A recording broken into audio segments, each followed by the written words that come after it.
everyone, welcome back to another YouTube video, and in this video I'll be showing you guys how to make business logos for free in your Gemini app. So Gemini can't design vector logos like Canva or is Illustrator, but you can use it to generate creative logo concepts, then refine them into free design app. Download or update the Google Gemini app from the App Store, then open it. After that, type something like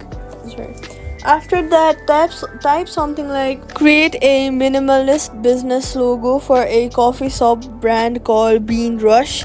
Use brown and gold tones with a modern feel. And there you go. Once you're done with your prompt, here's a minimalist Gemini logo will for create Bean Rush with a modern feel using brown and gold tones. Just say, give me 5 more variation of flat designs.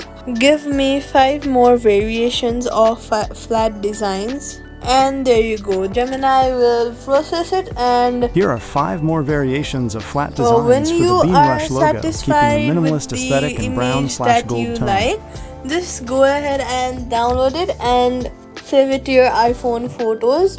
Import the design in the free apps like Canva or Adobe Express to add text, adjust colors, or make it transparent for real use as a logo. Safety tip: Gemini outputs are AI generated images, not trademarked. If you are starting a real business, refine and customize your logo is unique. Quick fix: if the image look low quality in Gemini, add high resolution vector style flat logo to your prompt, then upscale in Canva or another editor, and that's it. Thank you for subscribe for more quick fix.